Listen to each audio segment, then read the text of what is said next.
हाँ जी, नमस्कार बच्चों। आई होप कि सारे बढ़िया होंगे, सारे अच्छी तरह तैयारी कर रहे होने अपने पेपर की। तो आज हम करेंगे आईबीपीएस क्लर्क का जो है ना वो पेपर करेंगे हम प्री वाला। फोर्थ नंबर जो पेपर है वो आज हम सॉल्व करेंगे, मतलब चौथा पेपर मैं सॉल्व करवाने जा रहा हूँ। तो आई होप कि आपको थोड़ा फ़ायदा मिल रहा होगा इस चीज़ों से, जो पेपर मैं सॉल्व करवाता हूँ।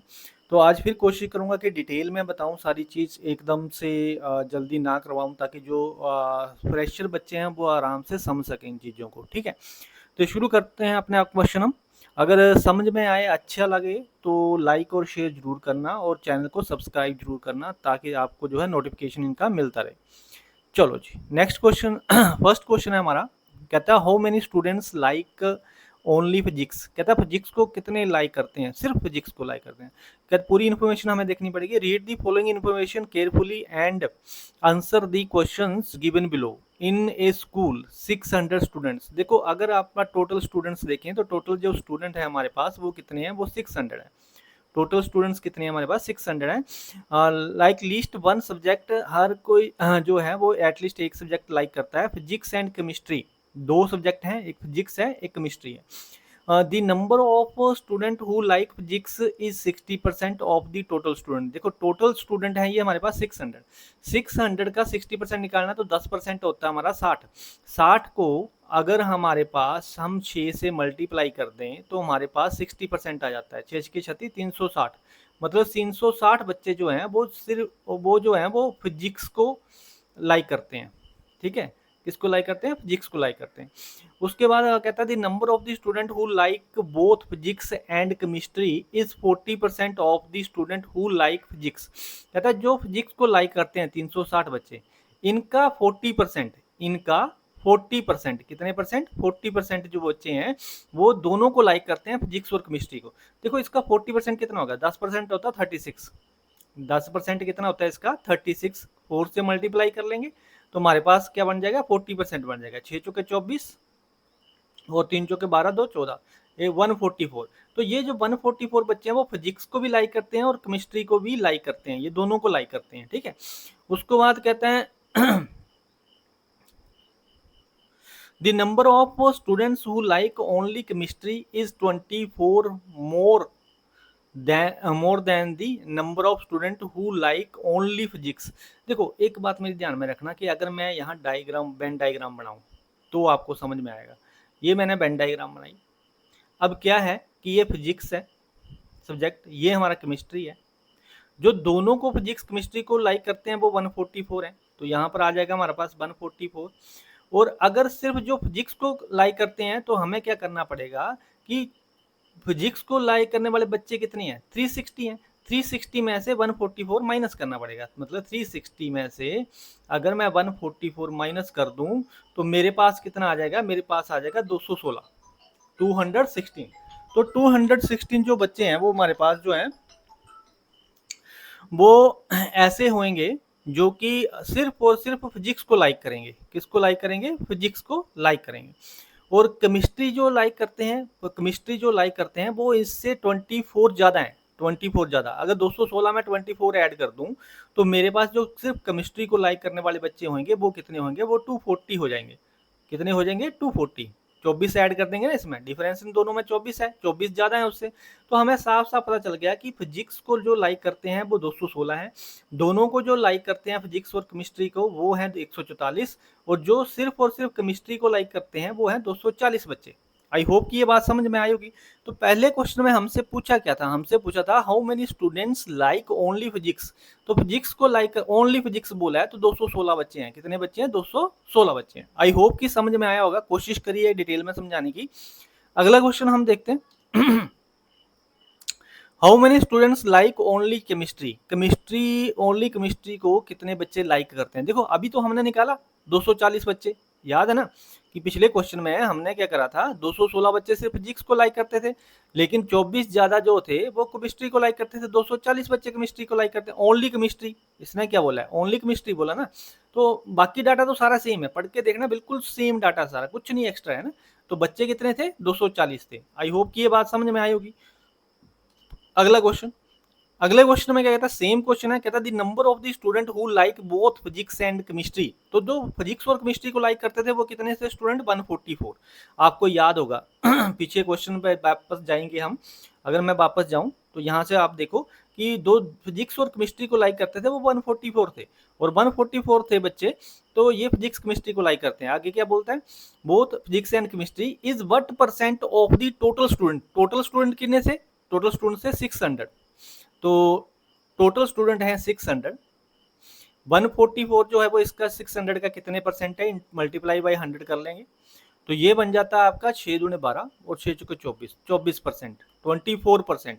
तो हमारा आंसर क्या होगा, ई ऑप्शन होगा 24%। आई होप की बात समझ में आई होगी। तो क्वेश्चन देखने में बड़े लेंथी लग रहे हैं, लेकिन सेम डाटा बार बार टाइप करा हुआ है, तो क्वेश्चन वही था जो पहले क्वेश्चन में हमने निकाल लिया। 3 क्वेश्चन हमारे इजी निकल गए।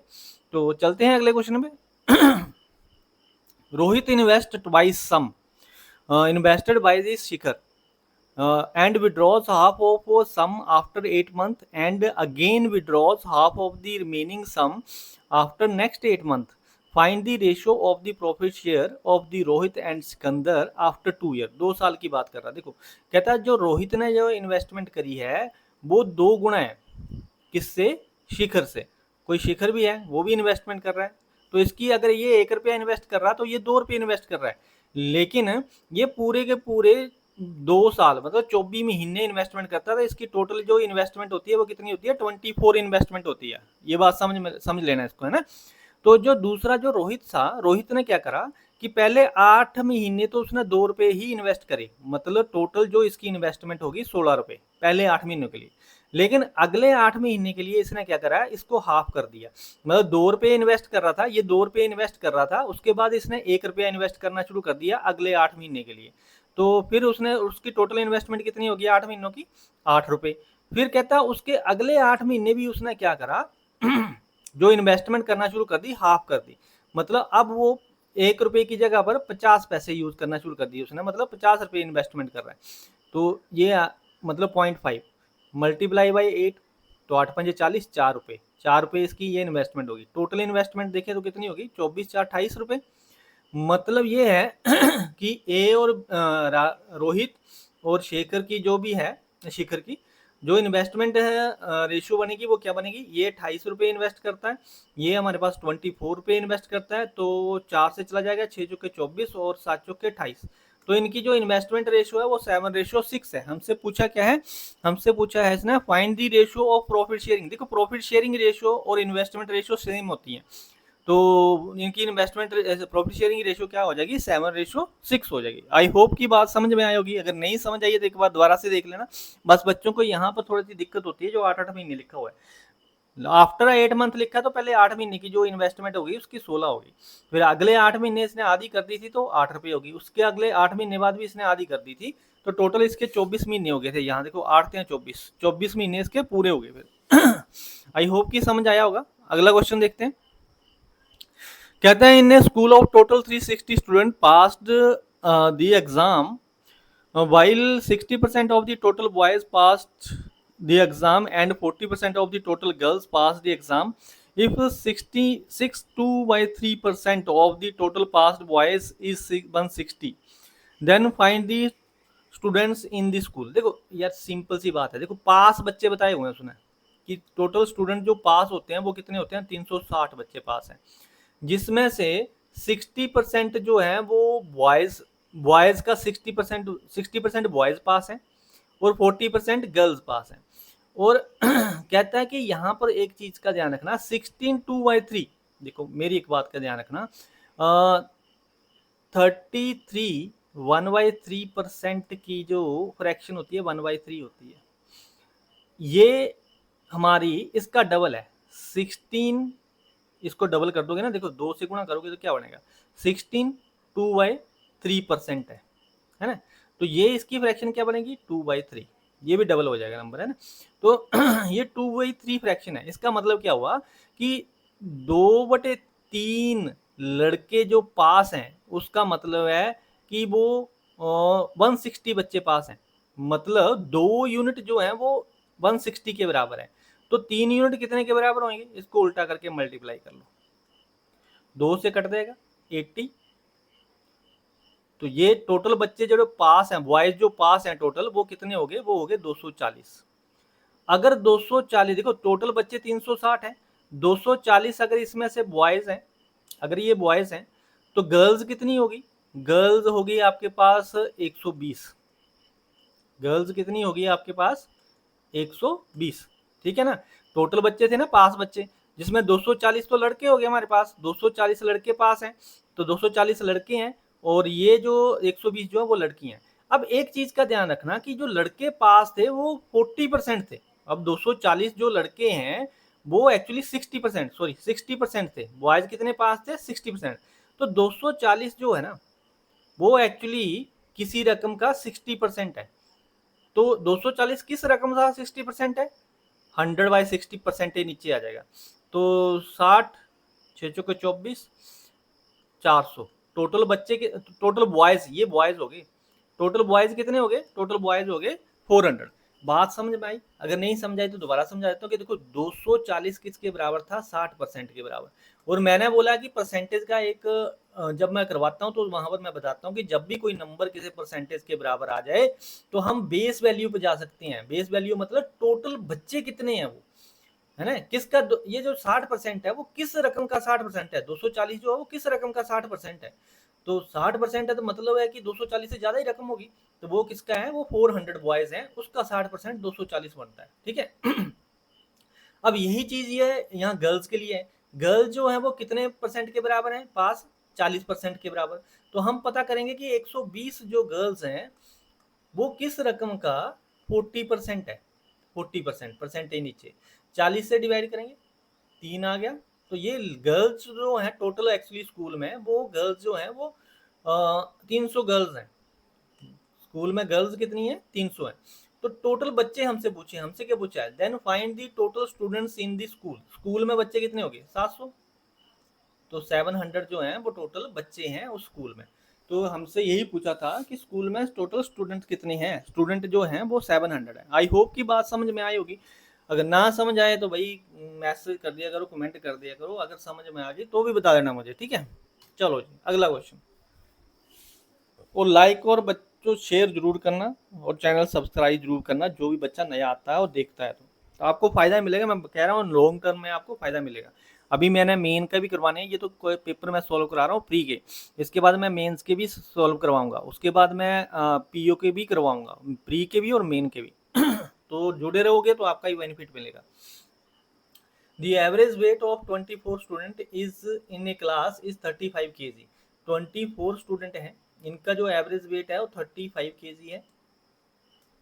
फिर कहता है इफ टू न्यू स्टूडेंट, दो जो कहता है नए स्टूडेंट हैं, added to the class and then the average weight of the class is increased by 2 kg, average बढ़ जाती है, कब बढ़ती है, जब दो बच्चे आ जाते हैं और, तो यहाँ पर जो एवरेज है वो बढ़ के कितनी हो जाती है, वो हो जाती है 37 kg, ठीक है।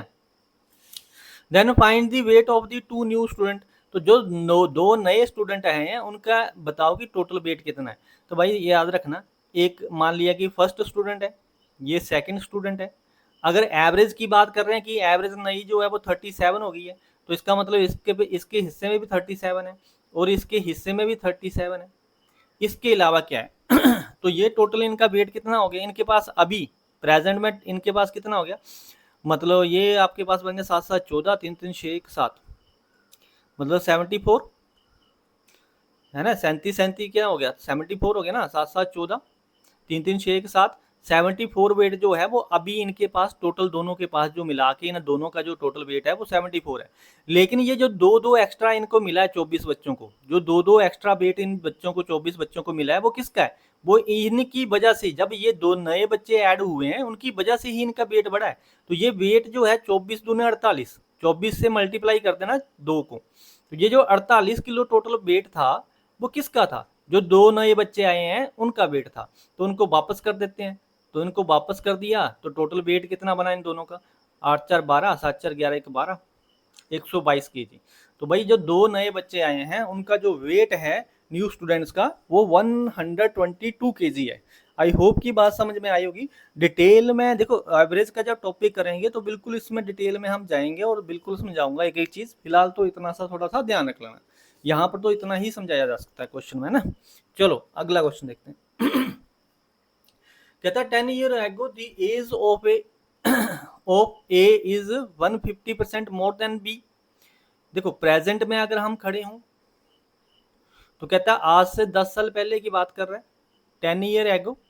कहता है एक ए है एक बी है, और ए की जो एज है वो 150% ज़्यादा है बी से। 150% ज़्यादा का मतलब क्या है, 150% का 100 नीचे, 0 से 0 कट गया, 5 से 15, 5 दूने 10, मतलब फ्रैक्शन आ गई 3/2, प्लस 1 कर लोगे तो ये बन जाएगा 2 एकम 2 प्लस 3 5/2, मतलब 2 से ज़्यादा 5 है। अगर ये बी जो है वो 2 था तो ये कितना होगा, ये 5 होगा, मतलब इनकी जो रेशो है वो क्या होगी, 5:2 होगी। मतलब कि जब आज से 10 साल पहले इनकी जो एज की जो रेशो है वो कितनी थी वो थी 5:2। अब आगे बढ़ते हैं, क्या कहता है A will be 75% more than that of B 8 years hence. देखो हमेशा जब ऐसे दो चीजें दी हो, एक बार एगो बोला हो कि इससे पहले, और एक बार बोला हो हेंस मतलब इसके बाद, 8 साल बाद जो रेशो बनती है वो कितनी बनती है, कहता है 75% मोर देन बी। अब 75% मोर देन वही हिसाब हो गया, 75/100 कर लो तो 25 या 75, 25 चौका 100, प्लस 1 बढ़ के कितनी हो जाएगी, 4 एकम 4, 7/4, मतलब 4 से बढ़ के 7 है अगले की। तो मतलब अगर इसकी बी की जो रेशो है वो 4 है तो इसकी कितनी होगी, 7 होगी। अगर आप देखो इन दोनों के बीच में देखो डिफरेंस कितने का है, 2 का, इधर कितने का है, 2 का। इनके एज के बीच में डिफरेंस कितने का है भाई, 3 का। यहाँ पर डिफरेंस कितने का है, वही 3 का। अगर सारे डिफरेंस आपको सेम लग रहे हैं ना, तो फिर बस इतना देख लो कि इन दोनों के बीच के जो डिफरेंस, यहाँ 2 यूनिट का डिफरेंस है, 2 यूनिट का डिफरेंस है, और सालों का कितने का फर्क है, 10 साल ये हो गए, 8 साल ये हो गए, मतलब 2 यूनिट जो है वो कितने के बराबर है, 18 ईयर के बराबर है, 18 सालों के बराबर है। तो एक यूनिट कितने के बराबर हो जाएगा, 9 ईयर के बराबर हो जाएगा, 9 साल के बराबर हो जाएगा। तो एक यूनिट 9 साल के बराबर है, तो भाई इसके पास 5 यूनिट थे। देखो यहां से शुरू करते हैं, ए और बी के पास कितने यूनिट थे, 5, और ए के पास 5 थे और बी के पास कितने थे, 2। तो अगर एक यूनिट 9 के बराबर है तो इसकी एज कितनी थी, 45 साल। इसकी एज कितनी थी, 9 से मल्टीप्लाई 18 साल। अब कहता है कि प्रेजेंट की बात करता है, अगर हम प्रेजेंट की बात करें तो इसमें जो 10 साल पहले थे तो 10 साल इसमें ऐड हो जाएंगे, दोनों में ऐड हो जाएंगे, 10 साल इसमें तो 10 साल इसमें। तो भाई ये प्रेजेंट में कितने का हो जाएगा, 55 का। ये प्रेजेंट में कितना हो जाएगा, 28 का। ठीक है, और दोनों को मैं ऐड करूं तो ये कितने के हो जाएंगे, 8 5 13, और 5 2 7 1 8, 83। इनकी टोटल एज कितनी हो जाएगी, 83। प्रेजेंट में इनकी टोटल एज जो है वो 83 है। जबकि इस क्वेश्चन में बोला क्या है, कहता है if the average of present age of A B C, कहता है तीनों की, ए बी सी तीनों की जो प्रेजेंट में जो एवरेज है, एवरेज का मतलब हर एक बंदा जो है वो 33 साल का है, तो टोटल कितना हो जाएगा इनका, 33 13 99। भाई 99 इन तीनों बंदों की टोटल है, किस किस की, एक ए की, एक बी की, और सी का जो टोटल है वो कितना है, 99। तो भाई ए और बी का जो टोटल है वो कितना है, ये 55 का है। ए अगर 55 का है तो बी जो था वो 28 का था। तो भाई ये कितने का होएगा, इसमें से 99 में से 83 माइनस कर दो। अगर मैंने माइनस कर दे तो बचे कितने, 16 साल। तो ये होगा सी होगा 16 साल का। तो हमसे पूछा है कि ए और सी के बीच का डिफरेंस बताओ। तो ए और सी के बीच का जो डिफरेंस है वो कितना है हमारे पास, वो है 39 ईयर्स का। तो जो हमारा आंसर होगा वो क्या होगा, वो डी ऑप्शन होगा कि उनका जो डिफरेंस है वो डिफरेंस कितना है, वो 39 ईयर का। आई होप की बात समझ में आई होगी। अगर बाई चांस यहाँ पर जो है वो सेम डिफरेंस नहीं होते ये इसमें, तो हमें इक्वल करने पड़ते हैं, या फिर इक्वल ना करो तो क्रॉस मल्टीप्लाई करके इनको निकाल लिया करो, यूनिट का डिफरेंस क्रॉस मल्टीप्लाई करके। ये जो 18 साल है इधर भी 18 रख लेना, इधर भी 18 रख लेते, तो क्रॉस में मल्टीप्लाई करके ईयर का डिफरेंस आ जाता है ना। कई क्वेश्चन ऐसे करेंगे हम। चलो नेक्स्ट क्वेश्चन देखते हैं। कहता है x can complete A work, x जो है वो किसी काम को करता है 15 दिनों में, और फिर कहता है बाई जो है वो उसी काम को करता है 12 दिनों में, और उसके बाद कहता है x and Z together complete the work in 12 days. भाई एक्स भी काम करता है प्लस जेड भी काम करता है, तो दोनों मिलके काम करते हैं 12 दिनों में। फिर कहता है 5 days, X and Y work together 5 days, दोनों मिलके 5 दिन काम करते हैं एक्स और Y. Then X leave and Z join Y, in how many days the total work completed. देखो टोटल वर्क बोला है, तो पहले तो हमें इसका एलसीएम लेना पड़ेगा, हमें पता करना पड़ेगा टोटल वर्क कितना है। तो 15 और 12 का कितना होता है एलसीएम? एलसीएम होता है 60, 15 चौके 60, 12 पंजे 60, तो टोटल 60 यूनिट हमने काम करना है। काम कितना करना है? 60 यूनिट। तो जिसमें से x कितना काम करता है, 15 से 60 को डिवाइड करेंगे, 15 चौके 60, ये 4 यूनिट पर डे काम करता है। और बाई कितना करता है? 12 पंजे 60, मतलब 5 यूनिट पर डे काम कौन करता है? बाई करता है। तो ये दोनों मिलके जब काम करते हैं x और z, तो काम कितना होता है? तो होता है 5 यूनिट पर डे। इसका मतलब क्या हुआ? इसका मतलब हुआ x तो करता है 4 यूनिट, दोनों मिलके कर रहे हैं 5 यूनिट, तो x के अगर 4 यूनिट है तो बाई जेड जो काम करता है वो 1 यूनिट काम करता है। बस इस चीज का ध्यान रखना, जेड कितना काम करता है, उसका काम जो है वो 1 यूनिट पर डे है।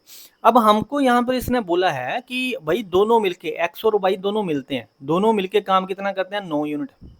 कितना काम करते हैं? 9 यूनिट। तो कहता है पहले जो है वो 5 दिन दोनों मिलके काम करते हैं, तो काम कितना हो जाता है? 45 यूनिट हो जाते हैं कवर। तो भाई इसमें से 60 में से अगर मैं 45 माइनस कर दूं, तो मेरे पास काम कितना बचेगा? बाकी 15 यूनिट बच जाएंगे। कितने बच जाएंगे? 15 यूनिट बच जाएंगे। कहता है ये जो 15 यूनिट हैं ये करने किसने हैं? कहता है एक्स, और एक्स तो छोड़ के चला जाएगा, ये तो छोड़ के चला जाएगा एक्स। कहता है वाई और जेड करेंगे। वाई कितने यूनिट करता है? वाई करता है 5 यूनिट। और जेड कितने यूनिट करता है? जेड करता है 1 यूनिट। वाई करता है 5 यूनिट और जेड करता है 1 यूनिट। दोनों मिलके काम करेंगे तो टोटल कितना काम करते हैं एक दिन में? 6 यूनिट करते हैं। तो 6 से जब मैं डिवाइड करूंगा तो मेरे पास आ गया 6 दूने 12, तो बचे 3, 5 के 30, मतलब 2.5 दिन और लग गए।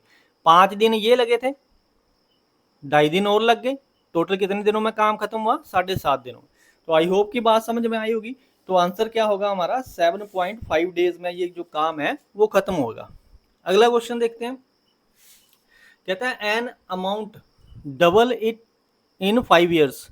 कोई रकम जो है वो 5 सालों में डबल हो जाती है। 5 सालों में कोई रकम जो है वो सिंपल इंटरेस्ट के ऊपर डबल हो जाती है। डबल का देखो इस चीज का याद रखना, डबल का मतलब होता है 100% बढ़ना, 3 गुना का मतलब होता है 200% बढ़ना, 4 गुना का मतलब होता है 300% बढ़ना। मतलब कि जो आपके गुणा करके बोला है उसमें से एक कम कर दो। जैसे इसने बोला 5 सालों में रकम डबल हो जाती है, डबल हो जाती है मतलब 100% बढ़ जाती है, 100% बढ़ जाती है। तो 100% बढ़ जाती है। कहता है वही रकम simple in what time will it becomes 12 times. कहता है 12 गुणा कितने दिनों में होती है? 12 गुणा का मतलब क्या है? जैसे ये 4 गुणा का मतलब 300% है, तो 12 गुणा का मतलब है, 12 गुणा का मतलब क्या है? 1100%। क्या मतलब है? 1100%। तो ये रकम 1100% कब होगी? भाई तब होगी जब मैं इस 100% को 11 गुणा करांगा। कितने गुणा करांगे? 11 गुणा कर दूं तो ये 1100 बन जाएगा। तो इसको भी फिर 11 गुणा कर दो, 11 से 5 को मल्टीप्लाई कर दो, तो कितने सालों में बनेगी? 55 सालों में बनेगी, 55 ईयर में। तो आंसर क्या होगा हमारा? 55 ईयर। जब ये हलवे क्वेश्चन होते हैं, थोड़ा सा ध्यान रखना।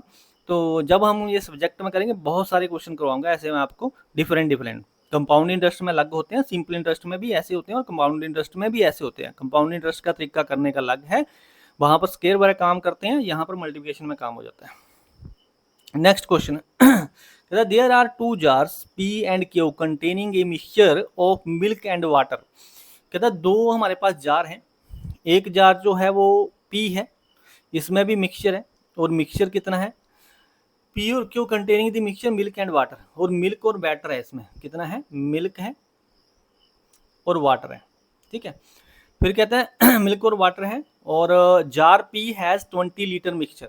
जार P में जो टोटल मिक्सचर जो है देखेंगे हम, तो मिक्सचर जो टोटल है वो कितना है? वो कहता है 20 लीटर है, इसमें टोटल 20 लीटर है। तो 20 लीटर मिक्सचर है विच हैज 70% ऑफ मिल्क। तो मिल्क कहता है 70% है, अगर मिल्क 70% है तो वाटर कितना हुआ? 30%। अगर मैं इसकी रेशो बनाऊं तो रेशो कितनी बनेगी, 7:3, और 7:3 है तो 7×3 = 10 बन गया। 10 से मैं इसको डिवाइड करूं तो 1 यूनिट कितने के बराबर हो गया, 2 लीटर के बराबर। अगर 1 यूनिट 2 लीटर के बराबर है तो यहाँ पर वाटर कितने लीटर हो गया, 6 लीटर। और यहाँ पर जो मिल्क है वो कितने लीटर हो गया, 14 लीटर। ठीक है, तो 14 लीटर हमारा मिल्क है और वाटर जो है वो 6 लीटर है। तो ये हमारा पी जार में है। उसके बाद बात करता है Q has 30 litre mixture which has milk and water 3:2 ratio में, 3:2 में। The content both the jars are mixed in jar Z. What is the percentage of the milk in the new mixture? तो milk जो है वो new mixture में कितना होएगा, कित परसेंटेज क्या है। तो भाई अगर क्यू की हम बात करें तो हमारे पास 30 लीटर है। कितने लीटर है, 30 लीटर है। वो 30 लीटर में जो रेशो बनती है वो मिल्क और वाटर की जो रेशो है वो है 3:2 है। कितनी है, 3:2। तो 3 2 5 है, 5 से मैं इसको डिवाइड करूं तो 1 यूनिट कितने के बराबर हो गया, 6 लीटर के बराबर हो गया। 1 यूनिट अगर 6 लीटर के बराबर है तो 6 से मल्टीप्लाई, ये मतलब 18 लीटर है, और 6 से मल्टीप्लाई मतलब ये 12 लीटर है। तो जब मैं इसको जो है अब एक चीज का ध्यान रखना कि ये हमारे पास जो मिल्क है, हमसे बोला है कि टोटल कितना मिक्सचर है, 20 + 30 50 हो गया। तो 50 मिक्सचर में से मिल्क कितना है, 14 लीटर ये है और 18 लीटर ये है। 14 8 22 और 10 32, तो टोटल कितना हो गया, 32 लीटर मिल्क हो गया। कितने परसेंट हुआ, 50 दूने 100, 32 दूने 64, तो 64 लीटर हमारा आंसर होएगा कि जो मिक्सचर में टोटल जो मिक्सचर है उसमें जो मिल्क है वो कितने परसेंट है, 64% है। आई होप की बात समझ में आ गई होगी। अगला क्वेश्चन देखते हैं।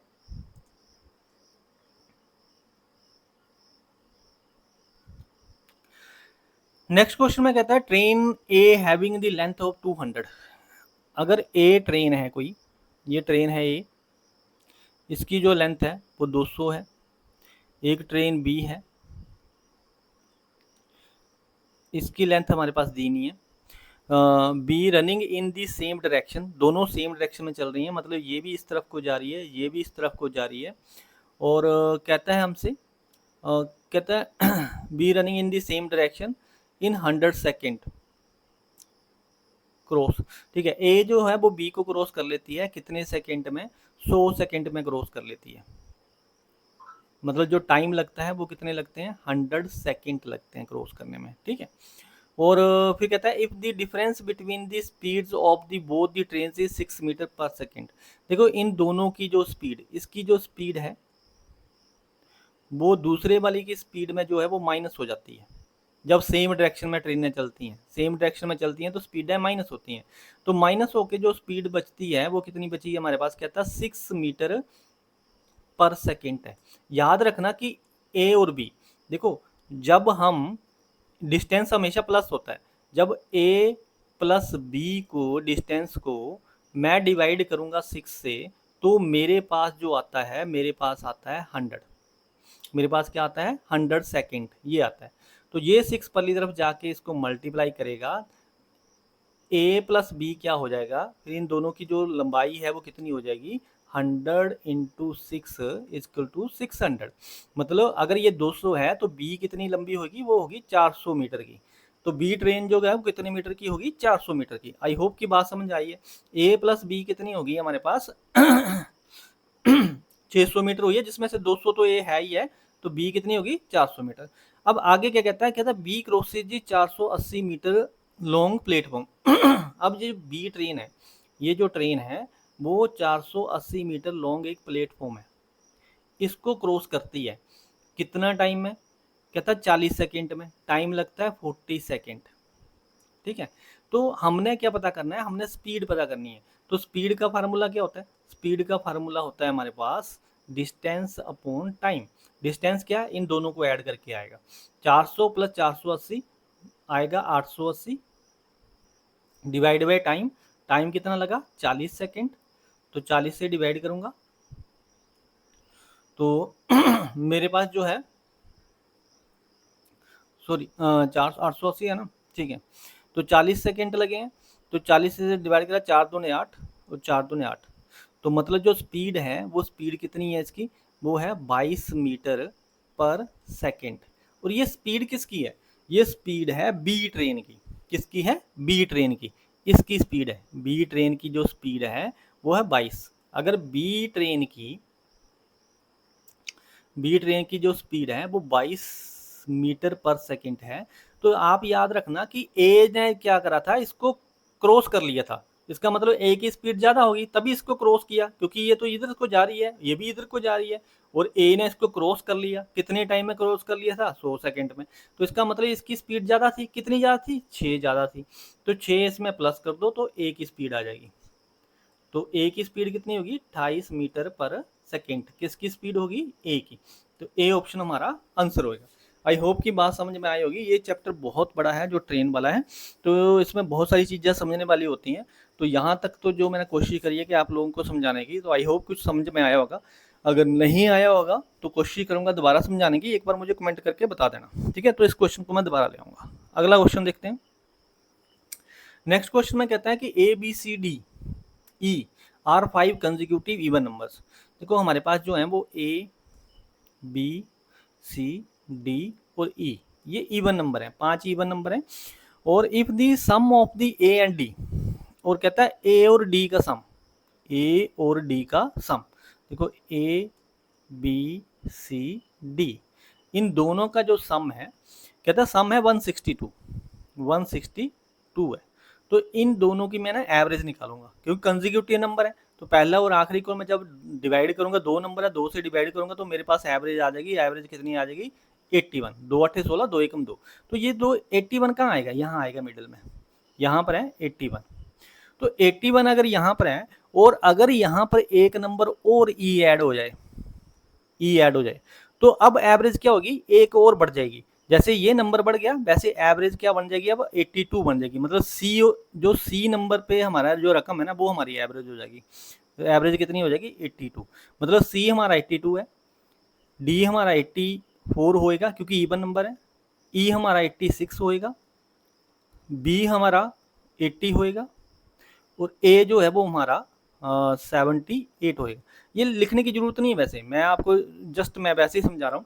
अदरवाइज ये क्वेश्चन में क्या पूछा है, कहता है then what is the sum of the all the numbers. All the number, हमें पता चल गया कि 5 नंबरों की एवरेज 82 बनती है, 81 नहीं बनती है। 81 तो 4 नंबरों की एवरेज है, तो 5 नंबरों की एवरेज कितनी बनती है, 82। तो 82 इंटू 5 कर लेंगे, हमारे पास आंसर आ जाएगा। 5 दूने 10, 8 5 40, 41, 410। तो सम कितना है हमारा, 410 है। लेकिन वैसे मैंने नंबर निकालना बता दिया कि नंबर अगर निकालने हो तो हम निकाल सकते हैं, कोई प्रॉब्लम नहीं है इसमें, ठीक है। तो आई होप कि समझ में आया होगा। तो ये सारे क्वेश्चन थे जो मैं आपके लिए लेके आया हूँ, और हर बार मैं लेके आता हूँ कि जो मैं कोशिश कर रहा हूँ कि क्लर्क की इतनी सारी वैकेंसी निकली हैं, अभी ये तो एसबीआई की भी आ गई हैं। तो एसबीआई के क्वेश्चन ऐसे ही होते हैं, वो कुछ ज़्यादा टफ नहीं होता है, सेम ही पेपर होता है, सेम पैटर्न पे होता है। तो अर्थमेटिक अगर आपका अच्छा हो गया, आप कोशिश करना कि अपनी जो कैलकुलेशंस है, जो सिंप्लीफिकेशन है, उसको अच्छे से कर लेना। उसके 15 क्वेश्चन आते हैं, तो 15 को 7 मिनट में कवर करना, तो ये इजीली पेपर क्रैक कर सकते हो आप फिर, ठीक है। आई होप कि समझ आया होगा। लाइक करना, शेयर करना और चैनल को सब्सक्राइब करना। मिलते हैं नेक्स्ट किसी और वीडियो में। Thank you so much.